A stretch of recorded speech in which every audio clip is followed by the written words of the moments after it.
Welcome to 1000 PS TV. In our comparison of mid-range naked bikes up to 100 horsepower, a wide-ranging septet enters the fray. On one side are the old hands, the veterans of the segment, such as the Kawasaki Z650, Yamaha MT-07 and Triumph Trident 660. Opposite them are the newcomers Suzuki GSX-8S and the Honda CB750 Hornet.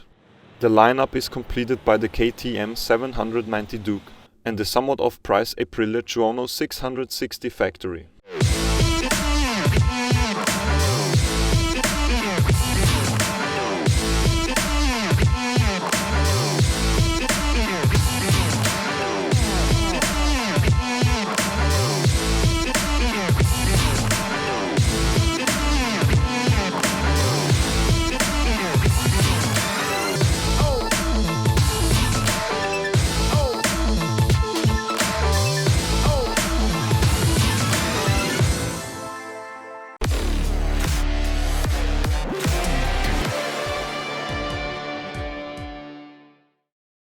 Before we get to the impressions of the Hornet and the comparison with the competition, we quickly clarify the technical key data of the novelty released in 2023. At its heart beats the new 755 cubic centimeter inline two-cylinder engine with 270-degree crank pin offset, which it shares with the new Honda XL 750 Transalp. The unit produces a maximum of 92 horsepower at 9,500 RPM, and 75 Nm of torque at 7,250 RPM. With 130 and 150 mm of suspension travel, the installed, non-adjustable Showa suspension has relatively long travel. The seat height is nevertheless an accessible 795 mm. Two 296 mm brake discs and 4 piston calipers decelerate at the front, a 240 mm single disc and single piston caliper at the rear. Electronic controls include an ABS, 3-stage traction control and engine brake control. In addition, the 5" TFT display can control 4 riding modes and smartphone connectivity. All of this is held together by the diamond tubular steel frame and totals 192 kg when fully fueled, according to our 1000 PS scales. Even before the technical details, one probably notices the price of the Hornet when looking at the datasheet. This is with 8,690 euros in Austria and 7,890 euros in Germany, or 7,999 Swiss francs in Switzerland, namely on a really low level.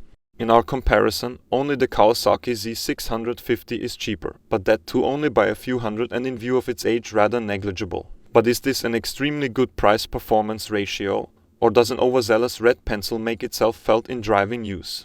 The testers agree it offers really a lot for its money, but cannot quite hide the cost optimization. The angular swing arm may seem a bit uninspired, but it only disturbs visually. The fork, on the other hand, catches the eye of several testers, as do the brakes. In principle, the Honda CB750 Hornet is trimmed for accessible handling and agile handling. Its engine also fulfills both to perfection and adds a good pinch of sportiness to the overall package with its revving pleasure and nice pressure from the middle of the rev range. The handling is simple and largely predictable. Only the somewhat too soft layout of the fork and the not quite so precise brakes dilute the otherwise sporty overall impression somewhat. Probably the bike with the best price-performance ratio on the market, if you are not on the last groove on the road and do not have the highest demands in terms of detailed processing, says tester colleague Philip. Here Max has also been able to identify the cost-cutting measures. A successful naked bike, which manages to set new standards in its class with very extensive equipment. There are only small differences when you take a closer look at the workmanship. With individual elements, such as the swing arm or even parts of the frame, you notice where the incredibly attractive price-performance ratio comes from. These two quotes already show that the Hornet is nevertheless convincing. The small weaknesses are clearly outshone by the strengths of the Hornet. The biggest plus point of the Hornet for all testers is the new engine. It's not so much the power itself, but the precise, easy to use and at the same time not boring response. The throttle is applied extremely cleanly, sufficient torque provides the initial punch and then the inline 2 revs up lively and pushes on until just before the rev limiter. It doesn't set any benchmarks in the individual disciplines, but offers the best engine characteristics overall. According to Philip, the new Honda does not even have to fear comparison with the old Hornet, which was still powered by the 4-cylinder. The departure from the inline 4-cylinder has done the Hornet good. Although it has fundamentally changed its character, Because the 600 cubic centimeter barrel organ has become a potent naked bike with plenty of boom in the middle, it is much faster on winding mountain roads. In addition, the inline two-cylinder in the Hornet sounds really good and voluminous. The sound is even less present in the saddle than from outside. This is presumably due to the length of the exhaust, which stretches far to the rear and from the end of which, thanks to the crankpin offset, wonderfully sputtering, somewhat mangy sounding end notes can be heard. In the acoustic rating, only the equally wonderfully rumbling Aprilia Tuono 660 factory can hold a candle to the Hornet. Let's move on to the driving behavior of the Honda CB750 Hornet. The test area offers rather many small, very winding roads and less high-speed curves and heated tracks. Accordingly, this was advantageous for the Hornet trimmed for agility. Together with the C650, it is the only one to use a 160 rear wheel, all the other bikes use 180 lugs on the rear. As a result, it falls very willingly into the radius and draws its line cleanly there. Even at higher lean angles, smooth throttle application is no challenge thanks to the great engine. The problem area of the Honda is most likely still at the corner entrance. The front brake does not offer a clean pressure point, but only really bites after about 2 centimeters. With a bit of getting used to it, not radical, but definitely stronger braking maneuvers are feasible without any problems. However, the soft fork also goes down hard during strong deceleration, which is why the Honda would rather be braked gently into the bend. Our test was not an everyday test, but we didn't just go around the bends like maniacs. Local areas and highway stages were also included, and here the Hornet proves its accessibility and suitability for everyday use.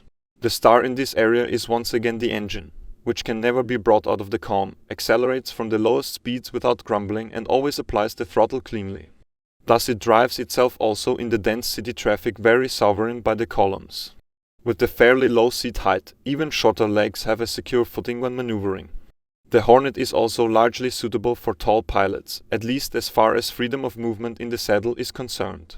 Only on longer, especially monotonous stages, the somewhat acute knee angle is noticeable, as reported to us by our longest tester Max with 190 cm body height.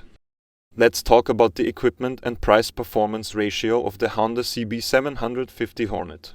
The electronic equipment of the Hornet fits the class. It has no lean angle-dependent systems, only the KTM 790 Duke and the much more expensive Aprilia Tuono 660 factory can boast that. But with a freely adjustable mode and 3 pre-configured riding modes, wheelie control, adjustable throttle response and engine braking, smartphone connectivity and modern TFT display, it's ahead of the game and stands up even better when its fighting price is taken into account. With the CB750 Hornet, you get a lot of motorcycle for every euro, which means it can compete with a broad chest in the big naked bike comparison even against more powerful competitors. Conclusion on the Honda CB750 Hornet 2023. The new Hornet is a very well-balanced motorcycle with agile handling, superior engine and lush electronic equipment.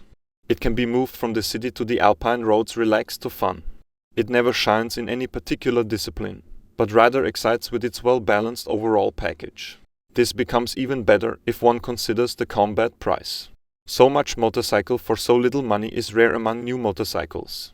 But is it enough for the overall victory in the big naked bike comparison? The 7-part video series of the comparison on our YouTube channel will provide you with the answer. To make sure you don't miss a video in the upcoming future, subscribe to our channel and stay tuned.